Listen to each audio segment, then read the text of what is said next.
Hey there. So, my next guest, game designer, game developer, and he talks us through his journey, which actually started in the armed forces. And when he got out, he knew the only thing he wanted to do was go and make games. So, he studied and he researched and he learned as much as he possibly could. And now he's plowing forward, making a game of his dreams and living a very happy, comfortable life because he's secure in what he does and he loves what he does. So, this was a fun one. I know you're all going to love it.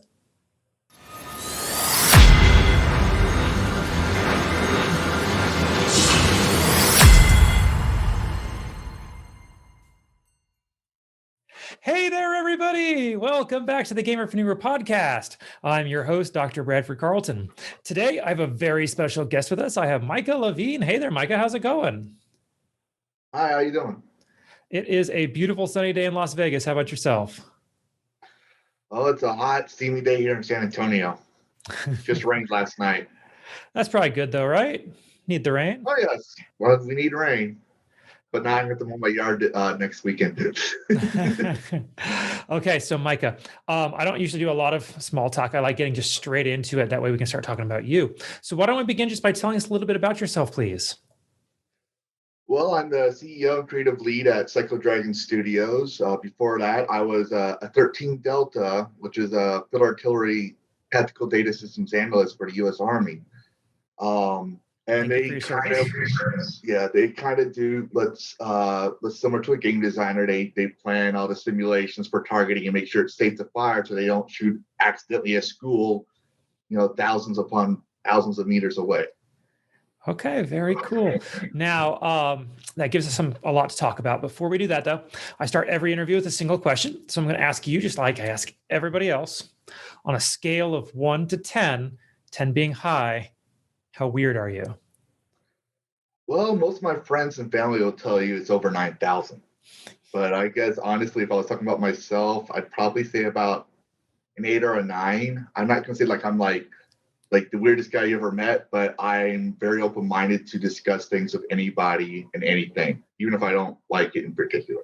So being open-minded makes you weird?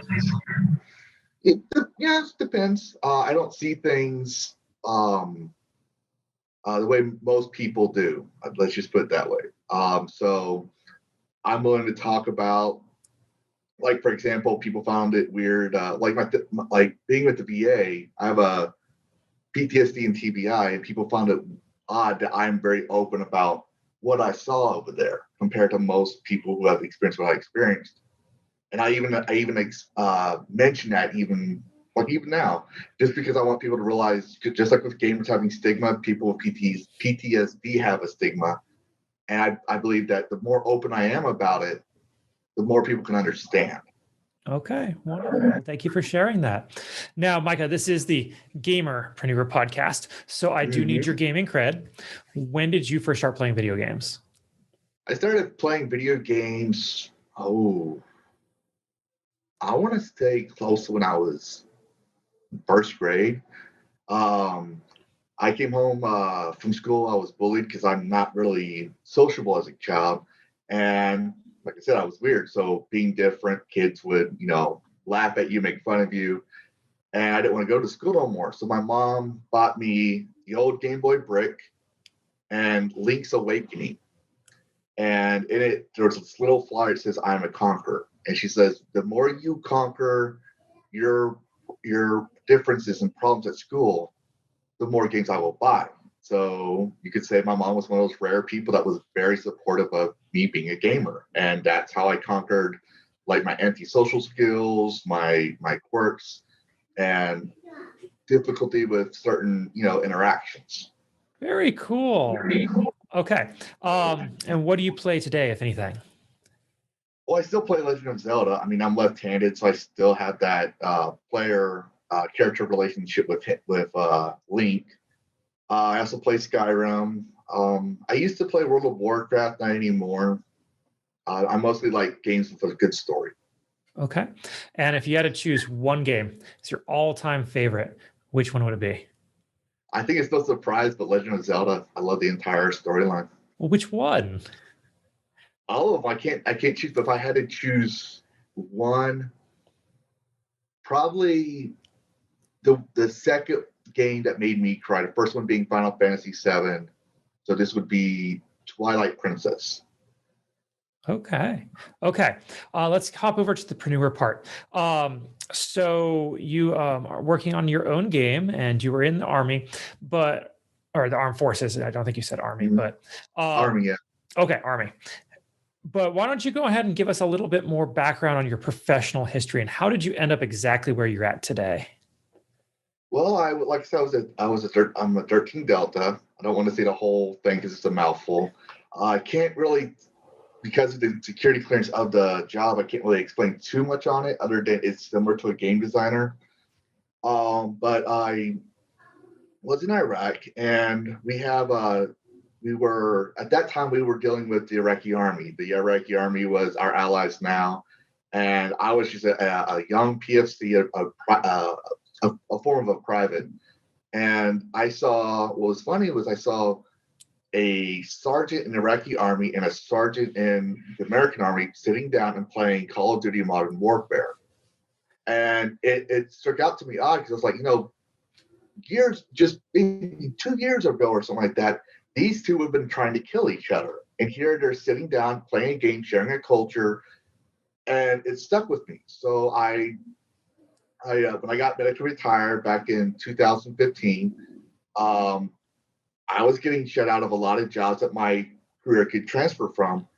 And my wife, my ex-wife, who was my wife at the time, she says, if you could do anything you want, what would you do? And I was like, honestly, she says, I want to make video games. Because I remembered that time. I saw, when I came out, I saw so many people arguing because, it was a political year and stuff like that. And to me, it's all trivial. I try to stay out of all that. I tried. And so I started, making video games. I started first with Skyrim modding. I would make little mods for Skyrim. Most of I had removed because I wanted to focus on my business. Went to school at Academy Art University. I got to work with professors who made games like Sonic the Hedgehog and the Golden Rings, or different AAA titles. And then I got to interview for where I want to go and grow my career. I got to interview Stig Austin from God of War. He's watching this. I'm sorry, I'm pronouncing it right. But I interviewed him and Mike Laidlaw, who did the Mass Effect and Dragon Age stories, and learned a lot to where I was like, I'm going to go indie because this is an art form and I would like to make the game I want my way. Okay, very cool. And what aspect of the indie, world draws to you the most? The freedom. It's hard work. I will not lie. There are days where if you probably read those articles about Magna artists, they work crazy hours. They sleep 3 hours and they work long. That's kind of how I am. I'll wake up at like 7 a.m. I try to do a little bit of exercise, take care of my son when he wakes up, send him to school if it's school time, come back, work from, I think by that time period, it's like 8 a.m. until 3 p.m. I don't eat. I just drink coffee, pick him up or whatever I have to do, spend some time with him, cook, put him to bed at 8 p.m., go back to work until like 3 a.m. And a lot of people's like, you're insane. I'm like, no, it's just, this is what I love to do. I mean, it helps with like my disabilities for one, and it helps me socialize with other people. It's just that freedom. I don't have to worry about someone saying, oh, we're canceling this and we're doing this. No, if I want to do this, this is what we're doing until I say otherwise. Okay. You want to talk about your current project? Sure, yes. I'm currently working on a game called Dragons of Seogon. It's a 3-part storyline, and the current one is called Corrupted Blood, and it's about a half dragon, half elf who witnesses his entire village destroyed. Now, I know that's a little cliche in most villages, but I thought I'd do some similarities to typical RPGs because it's the hero's journey. But the storyline is based on 2 things. One is a nightmare I had, and so I'm kind of like doing the old Wes Craven thing. And the other one was, what if the hero, instead of saying he was going to be the hero, like I'm going to answer the call, what if he says, forget all this. I'm going to be the villain. I'm going to get my revenge on these guys and bring a hell 10 times worse. And so this goes in that storyline. How did Sephiroth become Sephiroth? How did Darth Vader or Sauron become these characters? But you get to see it as a player. So you get to see how he was. You get to learn a little about him in the beginning, about how he used to be a monk. He was worshiping the goddess Morrigu. And then he finds out that the person that's led all this is also a worshiper of Morrigu. So he thinks he was betrayed. His mother dies, and she's like the last dragon. So he has all this trauma that he experiences, and he just snaps. So you get to see how he snaps, what he does, but also it's like a question of ethics, like what is really evil. And so I did a lot of research with psychology, philosophy, where even like the Enlightenment thinkers way back in the 1700s would question these things, and I implement them in my game. So that's pretty much how it works. Very cool. Okay. Now, Micah, I want to talk a little more personally about you if we can, because my show is supposed to be at the person I'm interviewing. What makes you good at this? So many people who are or formerly were in the armed forces, they go off and they have a single-minded, dedication to what they're doing. Is that what you attribute your current drive to, or like, is it just your love of video games? Like, what makes you special or unique in this position as opposed to all the other indie studios out there? Well, it depends. I think it's a accumulation of a lot of things. One thing I learned when I was in college was my professor said a game designer draws from his experiences. Now, I grew up poor. I'm half Native American, half Scottish, and so my dad was a Vietnam vet. He had a hard time getting a job when he came out of the service. Then met my mom, then I was born. So he worked from the ground up. And so growing up, I always had to work with him on his business. So we would work, he was a tree trimmer. We would work from sun up to sundown, long days. And when most kids were sitting there playing, video games or going to the pools, I was always working. On my free time, I was drawing and I was trying to make my own games.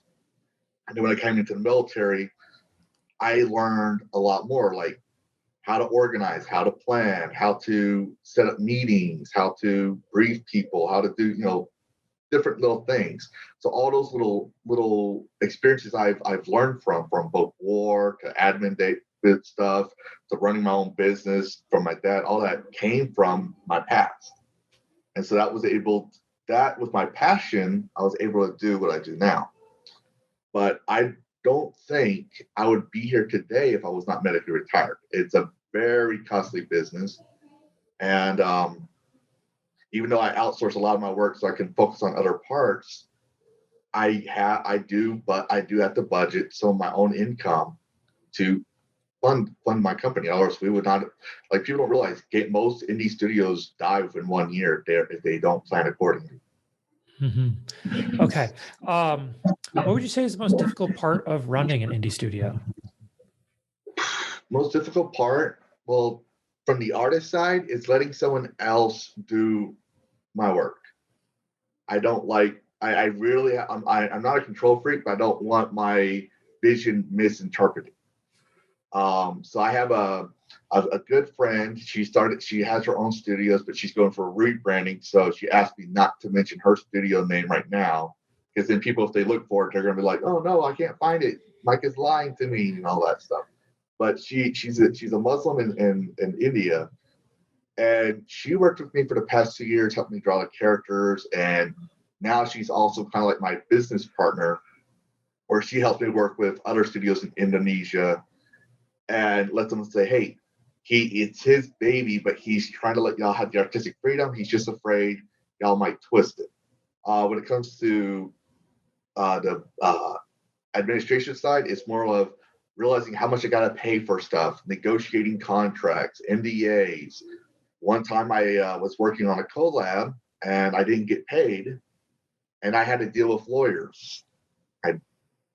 I don't like dealing with lawyers. I mean, just from personal experience, nothing like criminal. Just I don't like doing paperwork.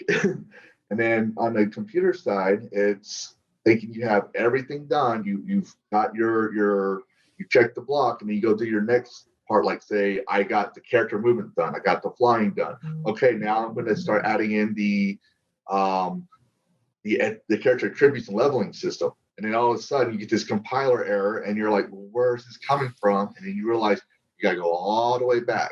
So you make 2 steps forward, 3 steps back. But it's that those are the only problems I have as a game designer. But it has taught me patience. Okay, beautiful. And now, how long have you been working on the game? One, and then two, how much longer has it got? I've been working on the game since 2019. If I kept it in its original design, it would have probably already been published under RPG Maker and V. But when we were building the game, we realized what we wanted to do. Like we wanted a player to be able to be more immersed into necromancy. So you're building your own Frankenstein, and spawning. I was like, we realized the 2D element was not going to work. It was not going to be like we could have done it, sure, but it would not be as fun. It would not be as engaging. So we decided to like last year. We decided right before COVID hit, we're going to do everything from scratch. So the current title is, we'll say, I've been working on it since 2019. The current title is probably about 2 years. Very cool. Okay. Now, say we could hop in a time machine together, Micah. We're going to go back in time. We're going to go talk to little Micah way, way, way back when he got his very first Game Boy game, Link's Awakening, right? Okay. And you're going to get to go up to him and you're going to go, little Micah, here's everything I've ever learned, all the good, all the bad, all the ups, all the downs. Here's all of the wisdom and knowledge that I've had through the years. And here's everything you need to know in order to make your life more bigger, badder, more successful, however you want to define that term. But if there was only one thing he absolutely had to know, what would that one thing be? Don't try to please people. Don't try to be perfect. Just be you. Can you expound upon that, please? Yeah. I still have, dealings with this, but when I was little, being weird and trying to be like all the other kids and stuff, I was always trying to do what everyone else wanted me to do. Yeah, I want to be a soldier, but part of it was because people expected that from me. Because my dad used to be a soldier. Say, "Oh, you're going to be a soldier. Don't worry about this or that." The fact that I was weird, people said, "Oh, you're not smart enough," and I was like, I mean, personally, I have a IQ score of 475, so I'm very high IQ. But I was like trying to prove that I'm a nice person and well liked, and so I would lie to myself. And I learned that it doesn't matter what people think. With the moment I started being myself and started speaking my mind, being honest about who I was, a lot of things happened. I made better friends. I didn't have like, this is obviously before the days of Facebook. So I didn't have like 60 friends in school. I had like 2 or 3. Today, my Facebook profile, I had like 500 friends from the army, but they were like, coworkers. But then when I got out and started speaking my mind, they're like, you know what? We don't want to deal with you. And because I just was now that I'm out, I can speak whatever I wanted to say, do what I want to do.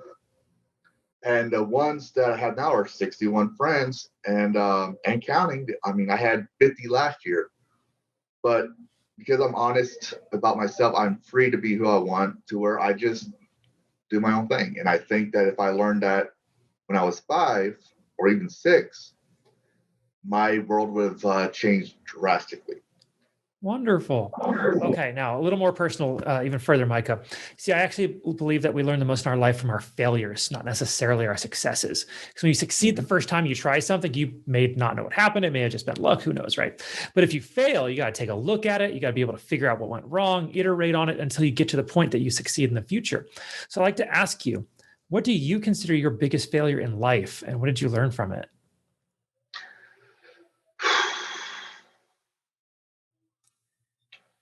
My biggest failure in life was probably when I was thrust into a team leader role.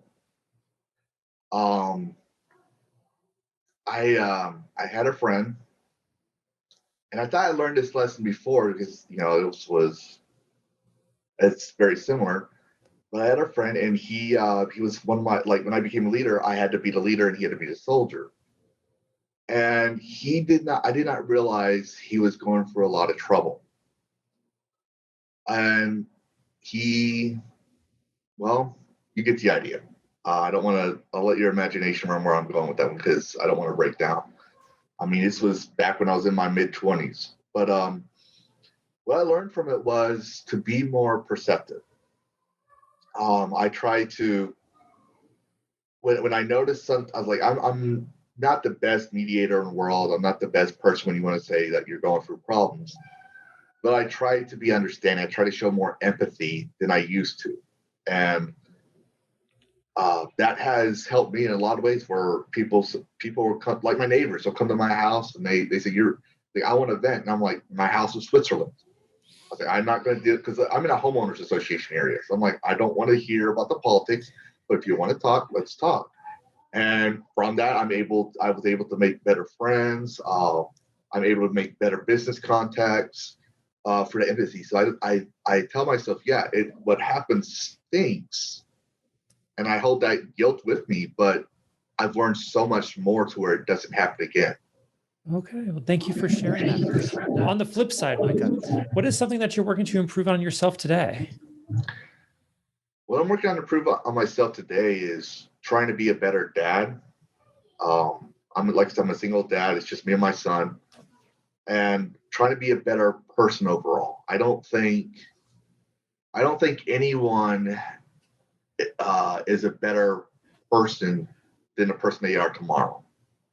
And when we stop trying to be that, when we start viewing people that we don't agree with as a vile evil or anything like that, I'm like, I've seen true evil, and I tell myself, I don't judge people if they want to do something that's on them. I just try to be a better person for me and try to understand them. And that's something that even to this day I still learn. Wonderful. Okay. Micah, well, this has been a fantastic interview. Thank you so much. How do people find you? Where are you at on social media if they want to follow you there, or your contact information, please? Okay, well, I have a Facebook group, well, not Facebook group, but a Facebook page called Psycho Dragon Studios. I don't advertise it a lot, but you can see what I'm doing on there. I do have a YouTube channel, but I put most videos down, same name, Psycho Dragon Studios, and I have a Discord. We are hoping probably by September we will have the basic cores of our game functioning down to where we could do a Kickstarter, so you could look out for that. We also have an Instagram page where we share our artwork, same name. So just Google Psycho Dragon Studios, you'll find us. Fantastic. All right, Micah, as we wrap this up, do you have any final thoughts you want to share? Anything I didn't ask you think we still need to cover? No, actually, I hope I was able to help your channel a little bit with your podcast. This is honestly my first podcast, so I'm used to be on your end of the seat. So this is something new. Oh, I appreciate it. Thank you very much. And I genuinely do appreciate you taking the time coming on with us today. Thank you, Micah. No problem. I actually watched some of your videos, and I admire what you're doing. It's great to see there's people trying to shed light on the gaming industry and the gaming scene. Wonderful. Well, thank you very much. And for everybody else, I'm going to remind you all, don't be just a gamer, be a gamerpreneur.